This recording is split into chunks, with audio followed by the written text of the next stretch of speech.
Welcome to this lecture on siting challenges and stakeholder involvement. The learning objectives for this lecture will be to explain the purpose of an EIA, or an environmental impact assessment, list some of the issues that get addressed in an EIA, and name several types of stakeholders involved, and then list some values that underlie stakeholder concerns that may not be addressed in an EIA. An environmental impact assessment process is really about preparing an environmental document, and it's a requirement in most countries for wind siting decisions. What's the purpose of the environmental impact assessment? It's to evaluate potential benefits and risks, to address social, economic, and environmental effects, and to cover all phases of the project, from planning to construction, operation, and decommissioning at the end of the life of the project. The second purpose of the environmental impact assessment is to involve stakeholders and the publics. Defining the scope of the proposed project is part of that process, as well as public hearings, bringing stakeholders together, listening to their concerns, and trying to incorporate citizen comments into the draft and final documents of this process. Let's start with offshore wind sites and marine spatial planning. The sea is owned by the nation and the public. It is not private, so it involves many stakeholders that use the ocean space, from the construction companies to recreational folks and shipping companies, fishery managers, marine mammal advocates, coastal residents, recreational boaters, and this is just a small list of some of the stakeholders engaged in offshore wind and marine spatial planning. Let me give you one example: potential noise impacts and communities, which could be related to offshore wind, here, siting an offshore wind site, and land-based. It involves various models, and it sets rules for the distance between the wind turbine and the first communities that are affected. They identify potential noise-sensitive areas, which are these three dots in this particular example of the project, and they're measured in decibels, or dB. The decibel is a commonly used measurement in acoustics, and it measures sound pressure levels.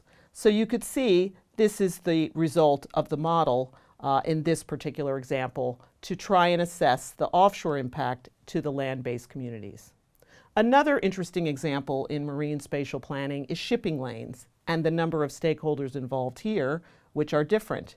In this particular case, this is the project here that's been identified for the developer, but it shows that a ferry crossing between one side of the country, in this particular case it's the Anholt project, is crossing right over the project. So this requires negotiating with shipping regulators to deal with safety objectives and competing uses of the ocean. In this particular case, the ferry route has to be rerouted around the project, and the developer has to compensate the ferry company for this additional route, which would use more energy than they would if they crossed over the site. This involves siting limitation and negotiations with regulators, which can get quite complicated. Land-based wind and siting challenges have different sets of issues. Some overlap and some do not. These are usually not addressed in an EIA, like, for example, community involvement. It's very important for land-based wind because people live close to wind turbines in some cases, and there needs to be two-way engagement, not just in public hearings, that's one way, but two-way. Close to homes and businesses is why we need to engage the community, and also every community has a different sense of place, where they live, how long have they lived there, how does this change the environment, or her backyard when this turbine was, just one turbine was installed, could be quite important to this particular resident. Then we get into the distribution of benefits and risks in land-based wind. There's a long history in Denmark for ownership of turbines with cooperatives. This is so that several farmers or several residents form a cooperative and own the turbines themselves rather than a developer or a corporation. Who has a stake in the project is what's important, and how do we define stakeholders?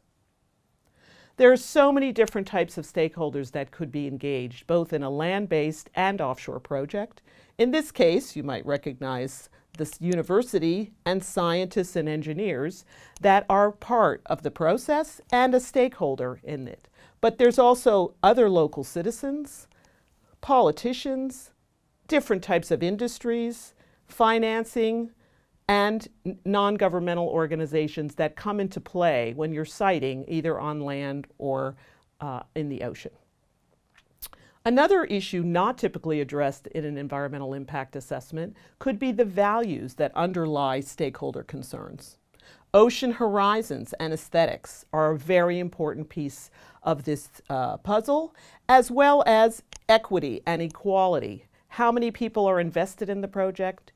Does the community have an option to invest as a shareholder? Protection of nature, sense of place again. Social trust of government and developers is also important.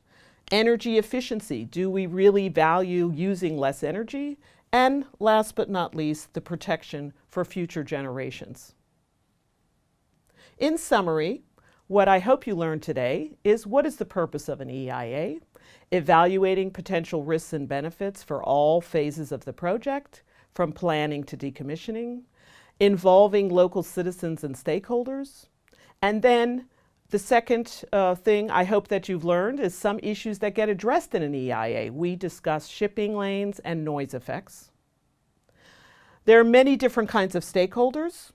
And finally, some of the values that underlie stakeholder views may not get addressed in an EIA, but are very important to discuss with citizens. For example, the need for wind, the protection for future generations, and how wind energy can address the urgencies for energy efficiency and climate change.